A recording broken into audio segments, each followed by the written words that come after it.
Muy buenas tardes. Soy Luciana Ramos, soy investigadora en la Dirección de Investigaciones Epidemiológicas y Psicosociales del Instituto Nacional de Psiquiatría. Y bueno, pues el día de hoy me han invitado a compartir con ustedes algunas reflexiones sobre el COVID-19, pero más que centrarme en algunos aspectos médicos, tratar de entender qué relación existe en este fenómeno y la violencia estructural y la desigualdad.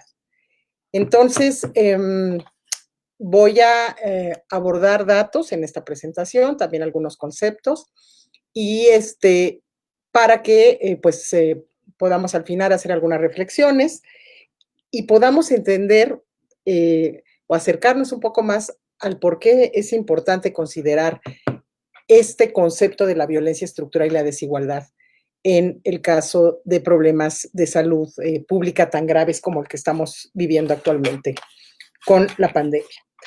Entonces, ¿por qué hablar de esta relación?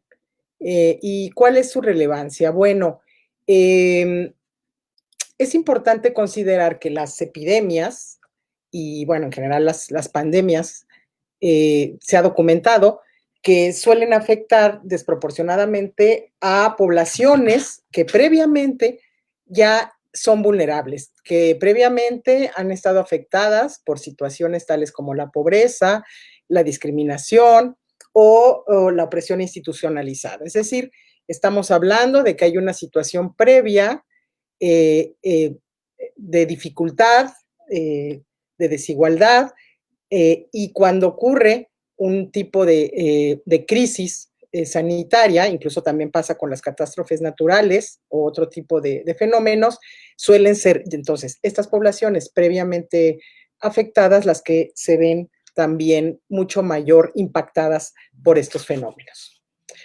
Eh, ¿Qué es la violencia estructural? Galtung, que era un científico, bueno, sigue vivo, científico social noruego, fue quien conceptualizó esta idea de la violencia estructural eh, como el deterioro de la vida humana, que reduce el grado real en que alguien puede satisfacer sus necesidades.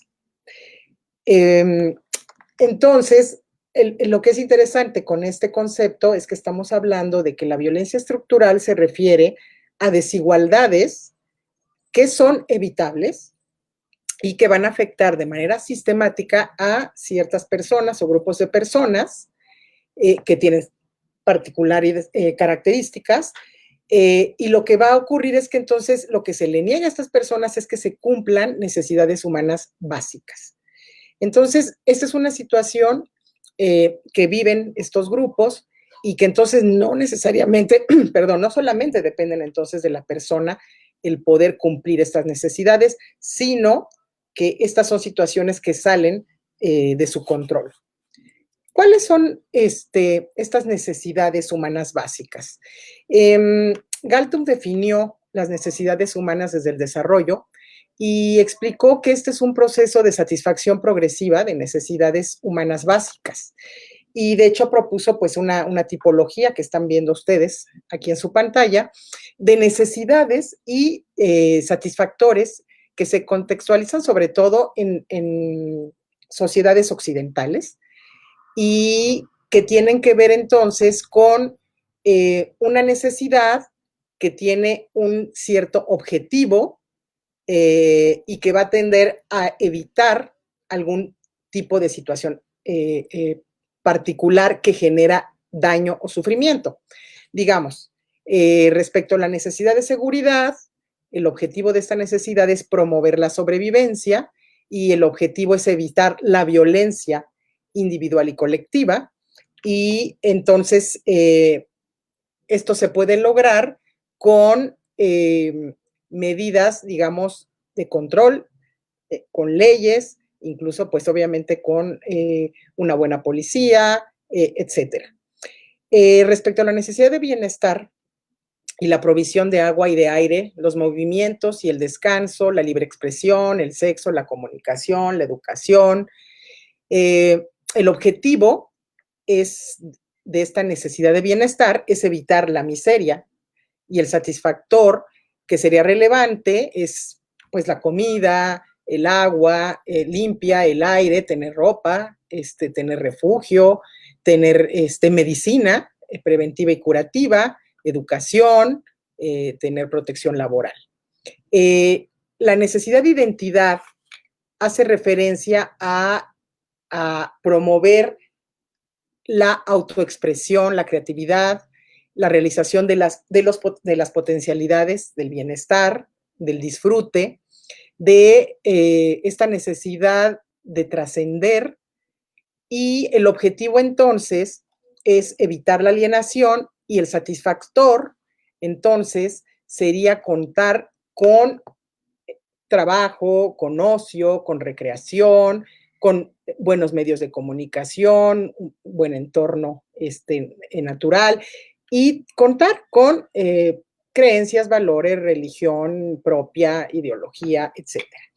Y respecto a la necesidad de libertad, el objetivo es promover la elección para poder, digamos, decidir y expresar qué información quieres, opiniones, elegir con qué personas quieres interactuar, lugares para visitar, elección de movilización, de trabajo. El objetivo entonces es evitar la represión, y entonces el satisfactor que sería relevante es la comunicación, el transporte, espacios cívicos para poder expresarse, pluralismo en este sentido, etcétera, etcétera. Entonces, es una noción un poco, parece sencilla, pero tiene, digamos, sus dificultades, pero la idea entonces es que la violencia estructural estará haciendo referencia a cuando están existiendo condiciones que impiden cumplir este tipo de necesidades. Entonces, el término violencia estructural se aplicaría a aquellas situaciones en las que se produce un daño en la satisfacción de estas necesidades humanas básicas, sin que necesariamente se ejerza violencia directa. Estamos hablando entonces de una situación que es invisible y muchas veces precisamente no se visibiliza claramente. Por ello, la violencia estructural se considera quizás el tipo más grave de injusticia social, porque implica que ciertos grupos de personas se vean perjudicadas por situaciones convergentes más amplias, que no son elegidas por estas personas y de las cuales en su mayoría no hay una manera realista de escapar. Es decir, y cuestiona un poco de repente esta idea de échale ganas, que está bien, pues, pero que a veces solamente permite ver a los individuos y no permite ver contextos que dificultan que las personas puedan salir de ciertas condiciones. Y en este sentido, me gustó este meme, ¿no? Que da cuenta un poquito de esta situación, ¿no? Que muchas veces los individuos, las personas, pueden querer hacer cosas, pero existen una serie de factores que los rodean con los que no necesariamente sus propios deseos y ganas, por ejemplo, en un momento dado de sobresalir, pueden ser a veces insuficientes si no existen contextos que permitan que las personas se desarrollen. Entonces, la violencia estructural va a hacer referencia a procesos de desigualdad, de estratificación social y de exclusión de recursos necesarios para cubrir las necesidades mencionadas. Y va a remitir este concepto a la existencia de un conflicto entre dos o más grupos de una sociedad que normalmente se caracterizan en términos de género, de etnia, de clase, de nacionalidad, edad, incluso color de piel, como vamos a ver un poco más adelante en algunos ejemplos de México, y en el que el reparto, acceso o posibilidad de uso de los recursos se resuelve sistemáticamente en favor de alguna de las partes y en perjuicio de las demás, debido a estos mecanismos de estratificación social. Entonces, entre las desigualdades, digamos, que podemos señalar o visibilizar podemos hablar de desigualdad social, que en general implica este trato diferencial que una persona o grupo vive como consecuencia de su posición social, económica, su religión, su género, su identidad sexual, su orientación sexual, entre otros aspectos. Es decir, esta es quizás la desigualdad que abarca prácticamente todas. Pero bueno, también podemos enfatizar en las desigualdades económicas que se refieren a la distribución de la riqueza entre las personas, es decir, hace referencia a la desigualdad de ingresos entre las personas, o más bien las diferencias de ingresos entre las personas más ricas y las más pobres, lo que supone un problema de acceso a bienes y servicios para las personas con menos recursos. También podemos hablar de desigualdades educativas, que están en la base de la desigualdad social y económica porque supone que las personas no tienen las mismas oportunidades para acceder a una formación. También existen desigualdades de género que se produce cuando una persona no tiene acceso a las mismas oportunidades que una persona de otro sexo. Y bueno, que por lo general o tradicionalmente han sido las mujeres quienes se han visto más afectadas, aunque pueden existir también, por supuesto, situaciones donde los hombres se puedan ver afectados, ¿no? Y desigualdades legales también. Esto se produce cuando hay leyes que favorecen a unos individuos sobre los otros. O incluso, muchas veces, aunque las leyes no lo hagan, en la práctica esto ocurre. Y esto sabemos, bueno, que cuando se habla, por ejemplo, es en México, en otros países, como muchas veces la justicia parece hacerse mucho más claramente cuando hay recursos que cuando no los hay, ¿no? Y que sabemos incluso que hay mucho más personas empobrecidas o de ciertas minorías o sectores que son encarceladas en comparación con otras personas. Entonces, estas desigualdades tienen consecuencias en el ámbito personal y social, siendo la pobreza la principal consecuencia y bueno, pues con problemas tales como el hambre y la desnutrición. La violencia estructural, entonces, como señala Zamora, remite a un antagonismo social y a una forma de dominación en la que juega un papel determinante la desigualdad estructural, que ya señalamos, que puede ser género, etnia, clase, etcétera, que favorece sistemáticamente a unos grupos en detrimento de otros, tanto en términos de quién posee los recursos, pero también desigualdades en términos de posibilidades de desplegar capacidades y habilidades. Bueno, la desigualdad, digamos, puede hacerse muy evidente en este contraste, en esta foto, ¿no? Entre esta desigualdad entre quienes más tienen y menos tienen recursos. Y bueno, entonces son arreglos sociales estructurales, y se les llama así porque están integrados en la propia organización política y económica de nuestro mundo social. Son además violentos porque ya dijimos que causan daños a las personas. Ejemplos de estas estructuras que pueden ser potencialmente letales es el acceso desigual a recursos económicos y materiales, al poder político, a la educación y a la atención médica. Estamos diciendo entonces que el lugar que los individuos ocupan en la estructura social va a afectar las oportunidades de vida que tienen, así como el acceso a recursos que son valorados socialmente, como la educación de calidad, también acceso a la salud de calidad, que se encuentran distribuidos de manera desigual. Y esta asignación de posiciones sociales responde a patrones de desigualdad que están insertos en esta estructura social y que va a dar como resultado la conformación de grupos sociales que se definen por ciertas características. Grupos que se definen, por ejemplo, pertenecer a un pueblo indígena, por el género, incluso también grupos que se definen por la riqueza que tienen, digamos, desde generaciones previas.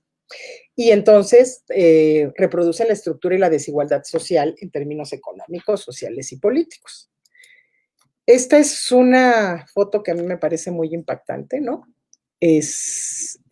chamulas cargando las sillas del camino para que los hacendados no se cansaran ni ensuciaran su calzado, ¿no?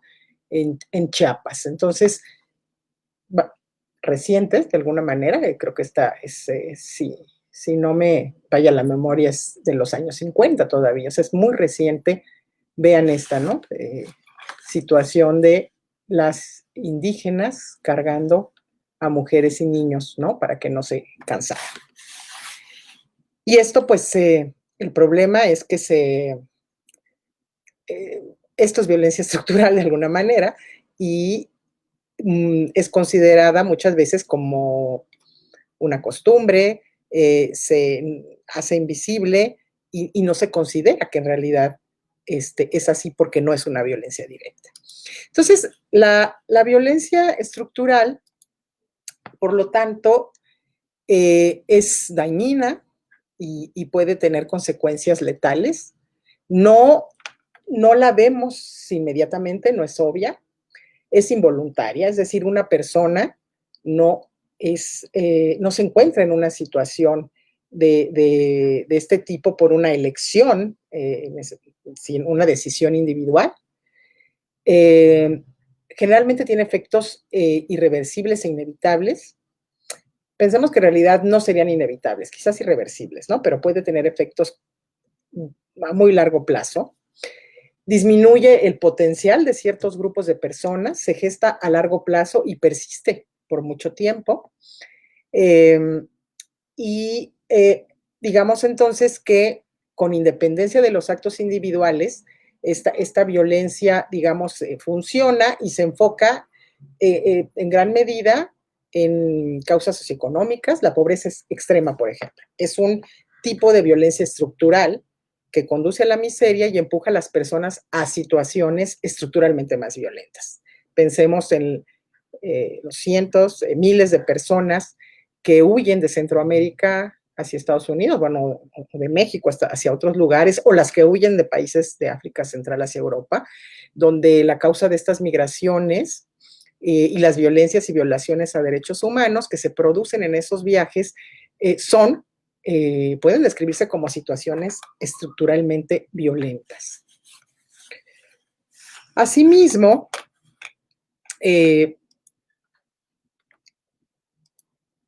esta violencia condiciona que existan otros problemas. Es decir, si hay violencia estructural, es más factible que existan otros problemas y si no se soluciona esta violencia estructural, no se van a solucionar estos otros problemas. Ahorita voy a entrar un poco a ejemplificar con el tema de problemas de salud, como el tema de la pandemia. Y entonces podemos tener soluciones que son como curitas si no se resuelven ciertas cuestiones de fondo.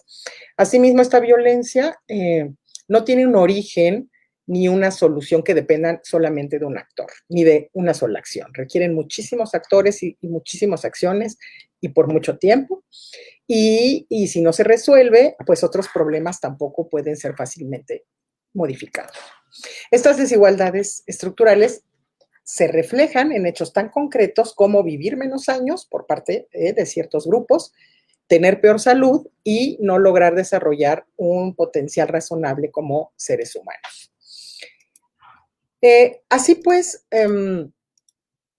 muchos problemas graves de salud, además, digamos, por sí mismo, un problema de salud puede ser grave porque es una enfermedad dolorosa, incapacitante, crónica, pero también hay que tomar en cuenta que las enfermedades interactúan con otros factores, como las condiciones históricas, el colonialismo, la esclavitud, la desigualdad extrema, como ya mencioné, con condiciones contextuales, es decir, cómo ocurre una enfermedad en un contexto donde hay agua, donde hay drenaje, hay acceso o no a servicios de salud.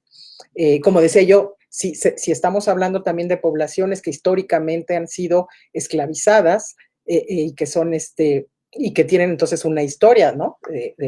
de opresión en ese sentido, y también pueden existir actitudes discriminatorias, clasismo, racismo, sexismo, que pueden operar también y hacer que un problema de salud, digamos, se presente de cierto modo por este tipo de situaciones, como ocurrió, por ejemplo, con el VIH, en términos de que estaba asociado a la homosexualidad y entonces puso en juego muchas actitudes homófobas y había mucho miedo y había mucho estigma y todo esto también dificultó mucho, aunque luego se logró hacer acciones para poder prevenir su transmisión. Galtung conceptualiza entonces, y cuando hablo esto de actitudes, pues de una violencia cultural. Es decir, cualquier cultura, en cualquier cultura se pueden utilizar ciertas creencias, normas, más bien creencias o actitudes para legitimar la violencia. Ya sea la violencia directa, o sea, hechos de violencia concretos, como la violencia estructural. A esto también algunos y algunas autores le llaman violencia simbólica, y aunque directamente parece no matar o mutilar, como la violencia directa, es decir, como un golpe, se utiliza para legitimar violencias directas, ¿no? Como formas de violencia contra las mujeres, niños y niñas, minorías, ciertos grupos, etcétera. Y entonces aquí tenemos conceptos, por ejemplo, la idea de una raza superior, es claramente nos da cuenta de actitudes que hablan que hay. Bueno, de entrada la idea de raza, que es altamente cuestionable, pero de que existen razas o colores de piel superiores a otros, o hablar, por ejemplo, de nociones como la supremacía masculina. Ahora, en términos de las pandemias, ¿qué se puede decir después de este rollo que ya me eché, ¿no? Bueno, decía yo, la violencia estructural, citando este artículo, está enraizada en injusticias históricas, políticas y sociales, y entonces determina patrones de salud y va a crear vulnerabilidades que obstaculizan la prevención, detección y respuesta efectiva ante brotes de enfermedades transmisibles. Este es un artículo muy interesante que publicado por Lancet en el caso de la Franja de Gaza, ¿no? En una situación muy complicada de Palestina e Israel, y bueno, que lleva a muchísimos problemas con esta población, ¿no? En cuanto al COVID-19, más concretamente, bueno, primero voy a dar algunos datos, probablemente ustedes ya los conocen, pero los señalo. Digo, yo no soy epidemióloga, no soy médica, soy psicóloga social, pero quiero enfatizar algunos aspectos para ver por qué es importante hablar de la violencia estructural y la desigualdad. De entrada, bueno, México sigue patrones de contagio similares a otros países, donde no solo los adultos mayores son los más vulnerables, sino lo que ya sabemos, son vulnerables personas que padecen enfermedades crónico-degenerativas como diabetes, hipertensión arterial, lo que aumenta la probabilidad de complicaciones en el estado de salud de las personas y pueden llevar a la muerte por COVID-19. Los estudios nos señalan entonces entre los factores que se asocian con la hospitalización y resultados adversos, el ser sexo masculino, edad avanzada, tener uno más comorbilidades, hablando sobre todo de enfermedad renal crónica, diabetes, obesidad, EPOC, inmunosupresión e hipertensión. La coexistencia de obesidad y diabetes, particularmente de la diabetes de inicio temprano, se señala como un factor de riesgo considerable de mortalidad en el caso de los mexicanos, quienes han reportado una carga alarmantemente alta de ambas condiciones en las encuestas de salud recientes. En este estudio, que es el riesgo de infección y hospitalización por COVID-19 en México, un estudio de casos y controles, se nos señala que el mayor riesgo de infectarse por el coronavirus en México tenía que ver con el lugar de residencia, bueno, en este caso vivir en la ciudad de Tijuana, la edad avanzada, padecer diabetes u obesidad, ser hombre, y fíjense esta otra característica, ser notoriamente indígena. Este es otro aspecto que empieza también a observarse, ¿no? Y asimismo, La edad avanzada es si bien es el principal factor de hospitalización, seguido por algunas comorbilidades, pero también otra vez por ser indígena, sexo masculino y lugar de residencia, o sea, por vivir en cierto lugar. Entonces, algo que se ha señalado y que entonces yo quería ir vinculando es con este aspecto, digamos, más social, estructural, es que sabemos que el riesgo de diabetes no es uniforme. Existen disparidades significativas que están asociadas con la diabetes según el origen étnico. En Estados Unidos los datos son muy impactantes porque las poblaciones minoritarias tienen una mayor prevalencia de diabetes en comparación con los blancos no hispanos en Estados Unidos. Y vean ustedes, los hispanos tienen un 66% más de probabilidades y los mexicoamericanos un 87% más de probabilidades de ser diagnosticados con diabetes. Y esto nos va haciendo pensar, bueno, y esto es porque por una causa genética o biológica tiene que ver con patrones de consumo, con lo que comemos, pero también con el acceso que se tiene a comer, por ejemplo, cierto tipo de alimentos saludables, ¿no? Pero bueno, esta es una discusión que está ahorita incluso en el tema de las etiquetas, ¿no? El etiquetado en la comida. Ahora, otro estudio nos señala también datos interesantes. Estos autores crearon un índice municipal de vulnerabilidad ante el COVID-19 que incluía 3 dimensiones: demográfica, de salud y socioeconómica. Y en su estudio, estos autores encuentran que la mayor cantidad, digamos, de factores asociados con vulnerabilidad se encuentran en los municipios más marginados del país, con factores como mayor precariedad en la vivienda, mayor proporción de población indígena, menor cantidad de bienes en el hogar, mayores tasas de hacinamiento, deficiencias en infraestructura de salud, actividades económicas mayormente informales y menor producción económica global. Entonces, estamos viendo que no hay una distribución igual del COVID y que lo que estábamos diciendo, que está afectando a sectores que pareciera que previamente estaban ya siendo vulnerables. Entonces, si bien hay varios factores, digamos que para ejemplificar me di a la tarea un poquito de tomar solo uno, digamos, de estos factores que me parece importante, que es población indígena, y se podrían tocar otros, y también no olvidemos que entonces estamos hablando de que este factor no opera de manera única, sino que interactúa con otros factores. Pero veamos, bueno, decimos, bueno, esta población indígena está siendo más afectada, y bueno, decíamos cuando hablamos de violencia estructural, es que existe ya condiciones previas que ponen a ciertos grupos en una situación de vulnerabilidad que es evitable, ¿no? Entonces, digamos que antes del COVID, diríamos que este grupo, como se plantea desde esta perspectiva, es un grupo que ha experimentado violencia estructural.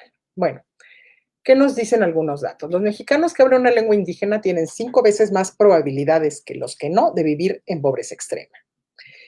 Hablar un idioma indígena como vivir en un municipio con un 50% más de la población que vive en pobreza se asocia con mayor mortalidad.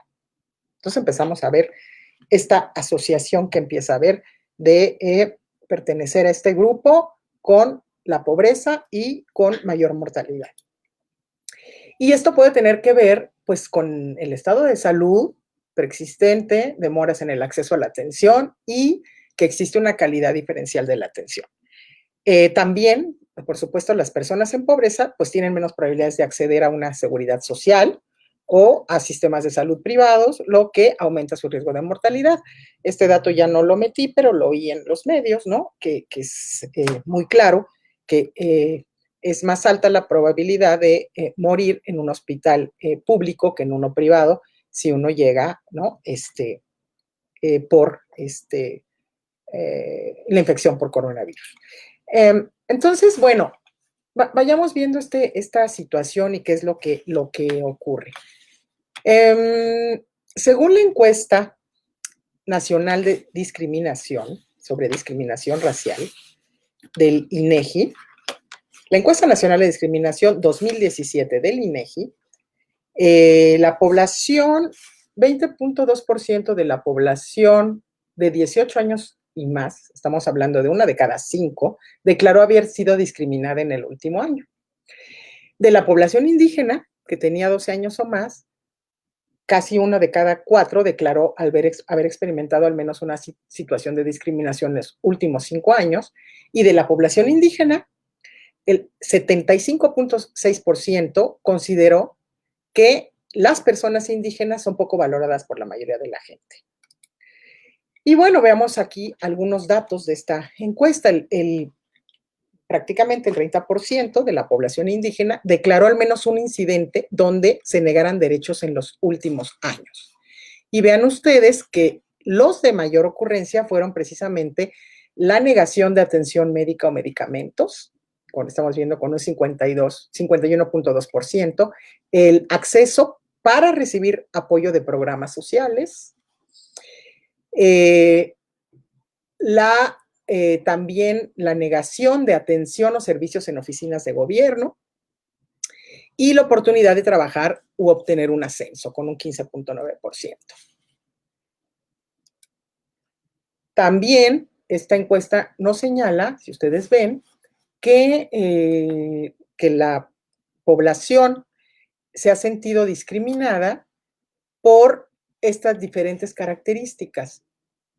Principalmente, vean, la forma de vestir o de arreglarse, peso, estatura, creencias religiosas, edad, manera de hablar, lugar donde se vive, ser mujer, en algunos casos ser hombre, clase social, tono de piel y preferencia sexual. Entonces aquí vamos viendo cómo opera también la discriminación ante ciertas características que pareciera que se consideran menos deseables. Si ven aquí también, en cuanto a la población indígena, que según el ámbito de ocurrencia de las situaciones de discriminación en los últimos 12 meses, estamos hablando, fíjense, vean ustedes, que una de cada 4 señala haber experimentado situaciones de discriminación de manera más o menos similar entre hombres y mujeres, por ser indígena, 40%, por su edad, 30%, por ser mujer, 23.9%, ¿no? Y, bueno, en este caso también, bueno, obviamente no aplica, o por otra situación. Y algo que llama la atención es que en los hombres, por lo menos, se señala más discriminación por ser indígena que las mujeres, y también por la edad y por otra situación, ¿no? Pareciera entonces, ¿no?, que el ámbito familiar es más discriminador con las mujeres y en los hombres son los ámbitos públicos, los trabajos y las oficinas. Ahora, también se observa aquí en la encuesta que la población indígena señaló haber experimentado situaciones de discriminación, tales como recibir insultos, vean en alrededor de 15%, miradas y trato que incomoda, amenazas o rechazo social. Asimismo, declaró esta población haber sido discriminada en los últimos 12 meses por sus, bueno, aquí tenemos hombres y mujeres, por sus creencias religiosas. Vean, también es muy grave, ¿no?, que hay discriminación por la manera de hablar y la reportan más los hombres, por el arreglo personal, el peso, la estatura, la edad, la clase social. Vean, las mujeres reportan más discriminación, las mujeres indígenas por ser mujeres indígenas y los hombres un poco más por el tono de piel. Y algo que llama entonces la atención era esta creo que yo me confundí hace rato con el comentario, pero que en los ámbitos donde más se declara haber sido discriminada o discriminado es en los servicios médicos, consultorios, clínicas u hospitales de manera similar, seguida por la calle, trabajo, la escuela, etcétera. Pero si ven ustedes, es un dato bastante preocupante, ¿no? Hay algunos estudios en este tema ahora que se ha hablado más incluso del tema de la discriminación racial, y me pareció muy interesante, que aborda los efectos de las características étnico-raciales sobre los destinos económicos de las personas. Este es un estudio del Colegio de México, y que luego también se reporta en este informe que me parece muy interesante, que es Por mi raza hablará la desigualdad, donde se habla precisamente de los efectos de estas características y que lo publica Oxfam. Y en este caso, entonces, lo que es interesante en este estudio es que se investigue no solamente a la población por ser hablante de lengua indígena, sino que se trate de aproximarse al tema, pues no sé si hablar de raza, pero sí la desigualdad, no solamente por este aspecto, sino también por situaciones relacionadas con la identidad, por ejemplo, o los rasgos físicos que pueden ser catalizadores de prácticas discriminatorias. Entonces, bueno, lo que se hizo es analizar datos de este módulo de movilidad social intergeneracional del INEGI, y donde además entonces de los datos socioeconómicos se incluyeron preguntas sobre estos tres aspectos. La pertenencia lingüística, cómo te identificas tú, a qué grupo te identificas, y el tono de piel autorreportado, que es una parte también muy interesante. Entonces, aquí tenemos, ¿no?, que las categorías, por ejemplo, de identificación lingüística es ser no hablante de lengua indígena, padres hablantes, hablantes de lenguas indígenas, si la gente se considera blanco mestiza, indígena, negra, mulata, otra o sin una autoadscripción, y si hablan de un tono de piel claro, morenos, etcétera, ¿no? Oscuros. Y entonces, bueno, no me voy a tener mucho, el informe muy interesante, pero bueno, más bien algunas reflexiones derivadas. O sea, lo que es interesante es que en estos datos la gente pareciera ser que por los prejuicios racistas la piel clara se considera más atractiva que la piel oscura y que las mujeres enfrentan mayores presiones sociales que los hombres para ajustarse a los estándares de belleza que incluso las lleva a blanquear, digamos, más su tono de piel.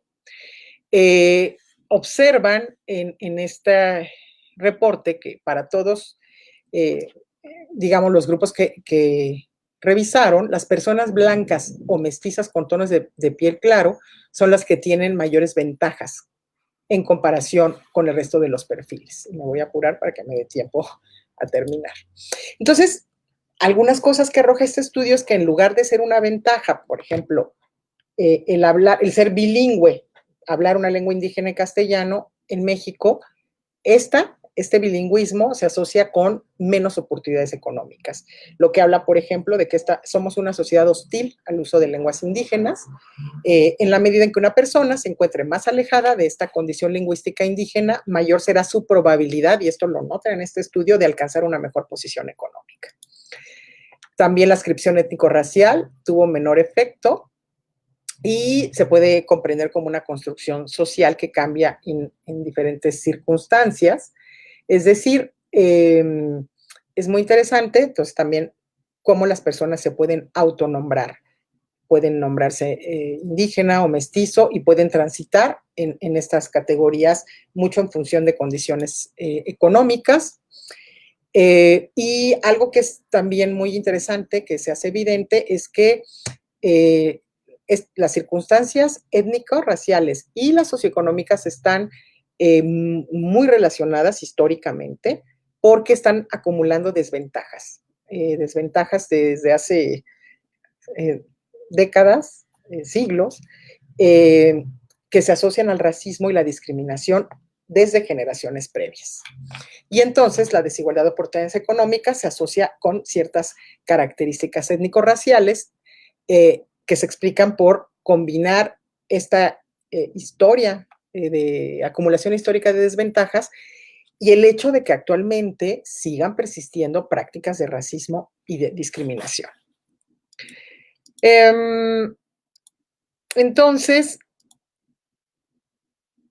es interesante, por ejemplo, cómo a pesar de que la escolaridad sí puede, digamos, o sea, es muy importante, sabemos que es un factor fundamental, no necesariamente aminora la desigualdad económica, precisamente por este tipo, ¿no?, de características étnico-raciales.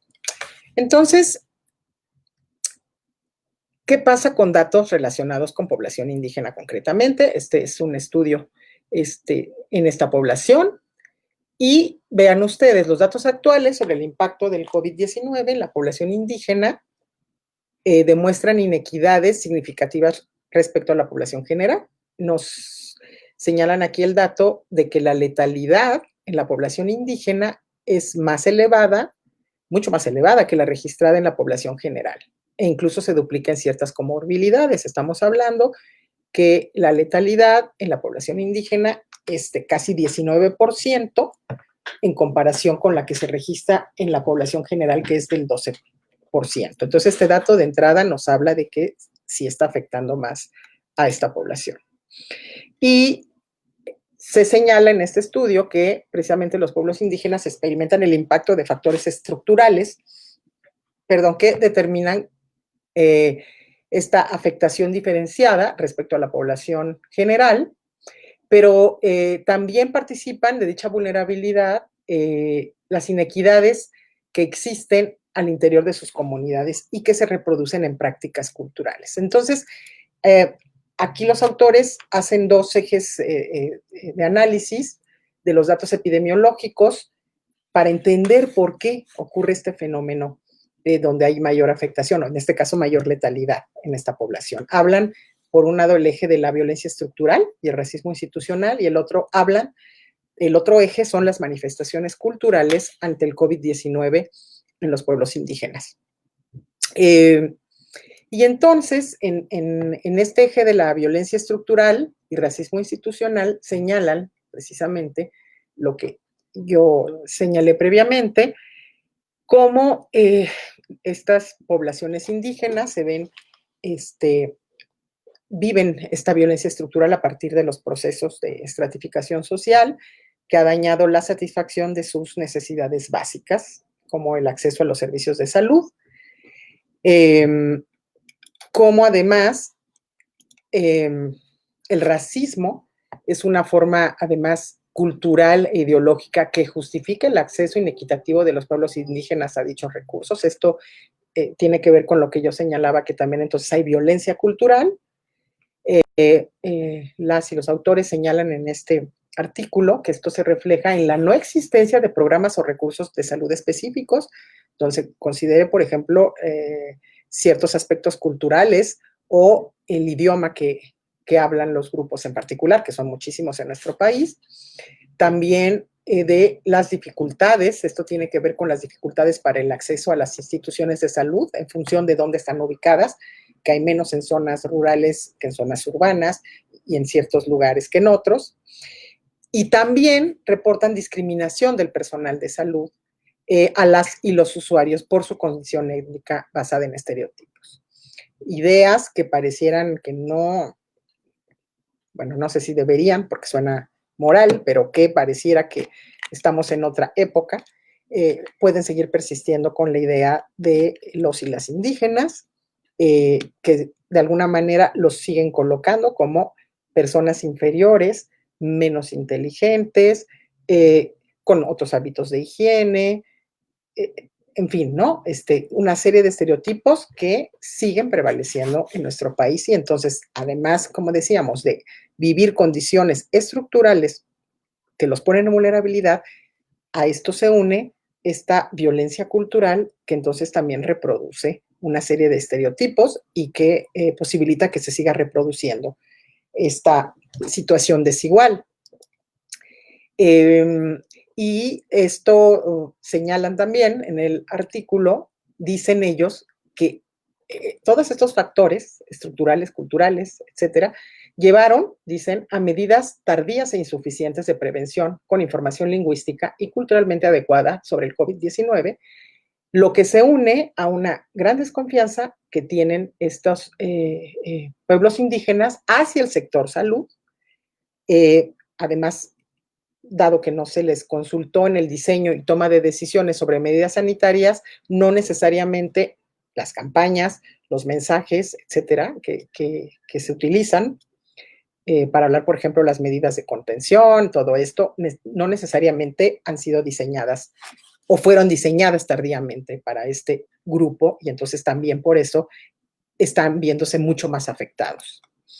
Ahora, también, como les decía, otro eje que tocan en este estudio es que hay manifestaciones culturales dentro de los propios pueblos indígenas que tienen que ver precisamente con lo que acabo de señalar, con esta violencia estructural y cultural, esta no adecuada información en términos del COVID y que tiene también que ver con toda esta distribución desigual de recursos y de acceso a salud, ha llevado, dicen en este estudio, a producir ideas erróneas dentro de los pueblos indígenas respecto a la prevención y la atención a la epidemia. Y esto ha generado escenarios de conflicto que los vulneran. Y un ejemplo es la oposición de diversos municipios indígenas de Chiapas y Oaxaca a labores de sanitización contra el COVID-19 y a las de fumigación contra el mosquito transmisión del dengue, por lo que se han suspendido y están en riesgo de enfermar entonces en estos municipios por ambas causas. Entonces hay una mezcla de factores que llevan a esta situación muy, muy compleja. Pero bueno, que es además que no tiene entonces nada más que ver, volvemos a lo mismo, a enfocar en lo que esto está ocurriendo en esta población indígena porque son ignorantes. No, tiene que ver con una serie de situaciones muy complejas que han llevado a esta situación que es muy, muy difícil de resolver y que desafortunadamente está llevando a mayores contagios, a mayores muertes. Solamente señalar, ¿no? Y ahí esta es una reflexión, ¿no? El racismo es una dimensión de la violencia estructural. Hay todo, ahora queda muy claro, se señala que no hay raza, las razas no existen, hay solo una raza, la humana, no es que haya raza negra, blanca, amarilla, es una sola raza. Y de hecho la misma noción de raza, por eso tiene dimensiones políticas, y incluye el tema desde el color de la piel y el origen étnico para generar estereotipos que siguen reproduciendo, volvemos a lo mismo, situaciones de desigualdad y de opresión, y es un ejercicio de poder. En este sentido, México debería pues, ser importante que considerara en las políticas públicas que, bueno, se ha empezado a hacer las prácticas discriminatorias actuales, pero también es importante considerar que hay que resarcir estas desventajas creadas históricamente por siglos de procesos discriminatorios. Como dicen quienes escriben en el informe de Oxfam, la desigualdad de oportunidades de hoy todavía se alimenta de la discriminación y el racismo del pasado.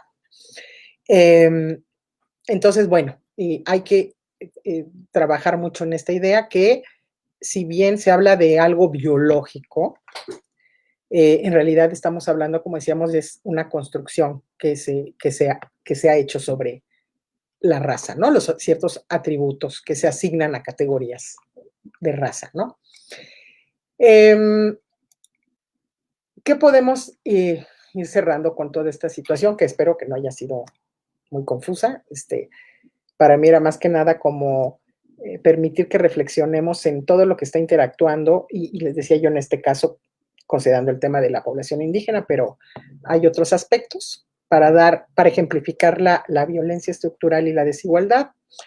Entonces hay desafíos pues muy importantes en nuestro país. La respuesta al COVID-19, señalan otros expertos, se ve obstaculizada entonces por un doble desafío, por las enfermedades no transmisibles, estamos hablando de diabetes, obesidad, que tiene que ver entonces con ciertos patrones culturales, patrones de consumo, con dificultades económicas para el acceso también a cierto tipo de alimentación, con falta de información adaptada a ciertos grupos. Entonces, tiene que ver con la extrema inequidad social que existe en nuestro país. Y entonces la respuesta a esta pandemia, dicen ellos, debe de tener en cuenta ambos aspectos para que sea efectiva y para garantizar que la carga del COVID-19 no recaiga, como parece que estamos viendo, desproporcionadamente en aquellos que ya de por sí han estado históricamente en desventaja. Y entonces lo que vemos es que, aunque hablamos de una crisis sanitaria, digo, ahora sí, histórica, de magnitudes insospechadas, que creo que nadie nadie podíamos haber pensado en una situación así, quizás en una guerra, qué sé yo. Pero entonces lo que ha hecho esta situación de la pandemia es que nos ha hecho visible y ha recrudecido las desigualdades más profundas que teníamos como sociedad. Ha afectado mucho más a quienes menos recursos y menos acceso tienen, incluso llevándolos a la muerte. Y es necesario entonces considerar estas vulnerabilidades sistémicas para no centrarse solamente en el individuo. Creo un gran reto que tenemos, y esto tiene que ver con mi campo, la psicología social y otros campos de las ciencias sociales, es, por ejemplo, cómo abordamos este tema de la resistencia, no sé, a usar cubrebocas o la distancia social, que se tiende entonces a culpabilizar a la persona, lo que no quiere decir, o sea, claro que las personas son responsables de sus comportamientos, pero que es necesario que consideremos todos estos aspectos y factores para poder tratar de lograr que esto se pudiera llevar a cabo sin tener que tomar, por ejemplo, medidas como en otros países de tipo policiaco, ¿no? O como ocurre ya en ciertos lugares con multas, por ejemplo, ¿no? Entonces quiero finalizar, bueno, con esta cita de este estudio que también ya les mencioné. Las carencias en diferentes aspectos del desarrollo humano hacen vulnerable a la población que en términos socioeconómicos y psicosociales tendrá mayor dificultad para sobrellevarlos aún sin estar contagiada. Porque estamos viendo que lo que además ha ocurrido es que este fenómeno está pegando en la falta de empleo, en quienes tienen empleo informal, en quienes tienen menos acceso a recursos, lo que ya mencioné. Por otro lado, la baja accesibilidad de la infraestructura de salud, particularmente la más especializada, que también está centralizada, así como su calidad exacerba la vulnerabilidad debido a la imposibilidad de alcanzar atención médica, al tiempo que aspectos como la densidad poblacional de las ciudades aumentan la vulnerabilidad en las mismas, porque se facilita una mayor tasa de contagio. Retomo, ¿no? El informe que creo que puede ser muy interesante revisarlo. Y pues por mi parte sería todo. Ahorita tendríamos algunas bueno, trataría de contestar algunos comentarios o preguntas de parte de ustedes.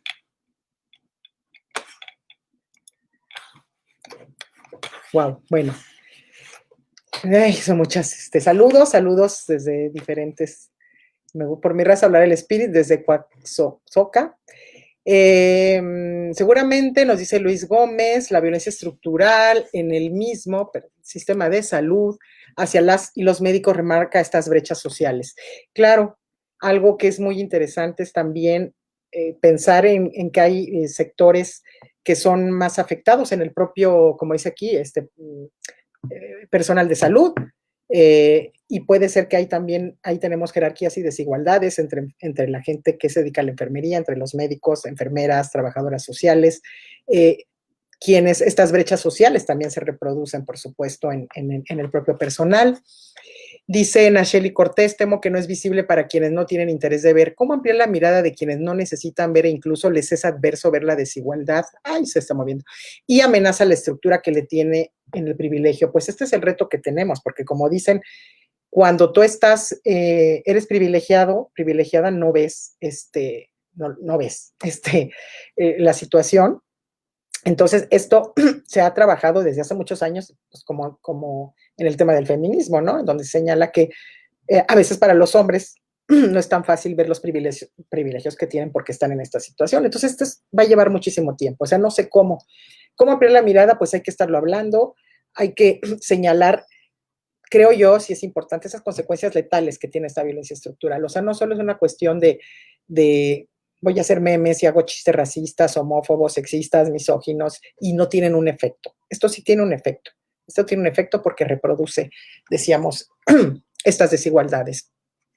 Ariel Vilchis, por lo que pregunto, me da las gracias a ustedes, al saber y reconocer a la violencia estructural y desigualdad social como las causas de pandemias como la de hoy y que sus respuestas están en la identificación, acción ante dichas violencias y desigualdades, ¿cuál sería una de las estrategias para impregnar de este saber a profesionales del área de la salud?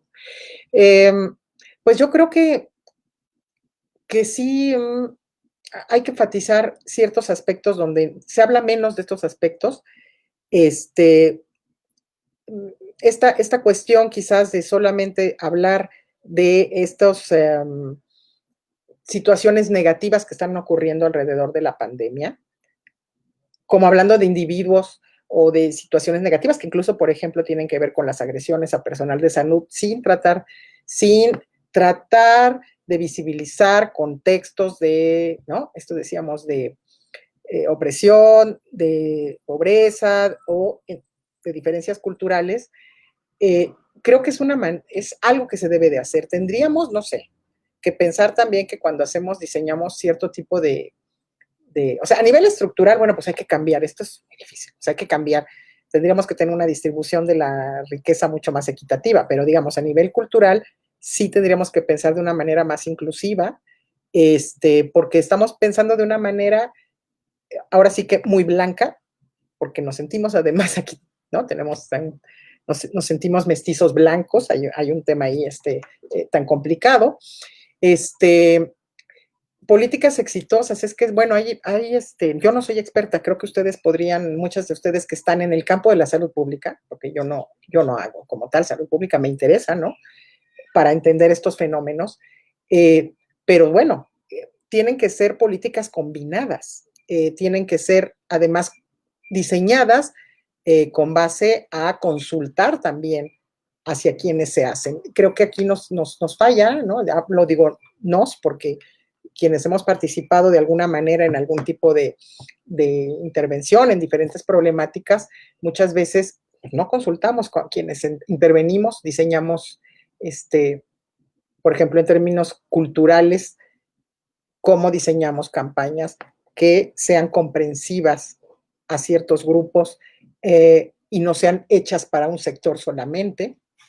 Saludos de Monterrey, saludos por ahí. Y sí, bueno, hay efecto. Dice, ¿qué opina del impacto de las políticas gubernamentales en materia de salud sobre la violencia estructural? Porque ha desprotegido a la población por falta de acceso y pruebas de diagnóstico y tratamiento, incremento de la pobreza y depauperamiento de la economía nacional. Pues, digo, sí creo que ha habido esta desprotección. Me es muy difícil, les decía, porque no es necesariamente mi campo. Creo que además el asunto es que esto nos tomó fue tan rápido que es muy difícil a veces hablar, ¿no? De la manera en que las políticas o evaluar estas políticas. Sin embargo, lo que es cierto es que ya veníamos de una situación de desigualdad muy fuerte y pues con el COVID-19 se nos ha hecho evidente. O sea, con la propia enfermedad, lo que está ocurriendo con la propia enfermedad y con las secuelas que está dejando, decíamos, aunque la gente no esté contagiada, con la pérdida de empleos, con lo que está ocurriendo ahorita con los niños, niñas y jóvenes que no están acudiendo a la escuela. O sea, es una catástrofe, digamos. Y está afectando a quienes decíamos de por sí ya estaban más afectados. A mí más bien creo que ustedes, ¿no? Los que trabajan en salud pública tienen muchísimo que hacer en este sentido, ¿no? En cómo pensar las políticas públicas para reducir brechas estructurales, pero también culturales, que creo que uno de los grandes retos se nos olvida es que hay que cambiar también en las subjetividades y las mentalidades. Desde nuestra individualidad, ¿cómo podemos contribuir a disminuir la brecha de desigualdades? Basta con no discriminar, tratar a todos por igual. Pues creo que sí hay una parte de hacer conciencia de entrada, ¿no? De nuestros propios prejuicios y estereotipos y la manera en que discriminamos, porque todos y todas creo que lo hacemos. Y creo que eso es algo importante, aceptarlo. Y sí, creo que hay una parte que tiene que ver con este respeto, con el tema de la dignidad, ¿no? De las personas. Porque es muy fácil decirlo, sí, todos somos iguales, pero tratas igual, saludas igual a tu jefe que a la persona que hace limpieza en tu oficina. O sea, tratas igual al chofer del microbús, ¿no? Que a una persona que tiene un trabajo ejecutivo. Entonces es un gran reto, ¿no? Estados de privilegio denotan la indiferencia. Los estados de privilegio denotan la indiferencia social ante las desigualdades y justo en no aceptar que somos una sociedad discriminatoria, clasista y racista. Bueno, cada quien piensa lo que quiere. Yo sí, desde hace tiempo lo tengo muy claro que somos una sociedad muy clasista, muy racista, discriminamos mucho, decimos que no lo somos, comparamos, digamos, en Estados Unidos, que es una manifestación, digamos, una manera diferente en donde se manifiesta el racismo, pero nuestro racismo creo que es muy acendrado y como vimos en algunos de estos datos, incluso tiene que ver, bueno, es muy con la apariencia. Lo que dicen gente que trabaja con jóvenes, muchas veces que hay portación de cara prohibida. La discriminación muchas veces viene de la manera en que hablas, la manera en que te vistes. Y bueno, esto no solo decíamos, ocurre en los ámbitos en la calle, ¿no? En el transporte público, pero muy gravemente en el ámbito de salud, en el ámbito educativo, en el ámbito laboral. Entonces creo que hay mucho que hacer. El COVID por eso es un reto porque es un coronavirus que nos está dejando con muchísimas interrogantes, pero además porque está desatando todos estos procesos, pero creo que la parte positiva es visibilizar entonces esto que está ocurriendo y pues pensar cómo abordarlo. Y sobre todo, pues era más que nada compartir con ustedes estas reflexiones y espero que sean de utilidad para ustedes. Y pues simplemente agradecer a la UNAM, ¿no? Siempre ya la Facultad de Medicina por esta oportunidad y ustedes, pues qué bueno que están en salud pública, que es tan necesario, ¿no? Abordar un montón de factores y elementos. Entonces, pues, por mi parte sería todo y les agradezco muchísima la atención. Les puse ya, les señalé mi correo electrónico, ramosl@imp.edu.mx, y también pues me pueden localizar en Facebook y estamos por ahí. Y como dicen, es cierto, es una cuestión sociocultural y educativa que se tiene que trabajar para generar una transición, pero también, decíamos, también estructural. También hay que cambiar estas enormes desigualdades. Muchas gracias a ustedes y que estén muy bien. Por mi parte es todo. Gracias.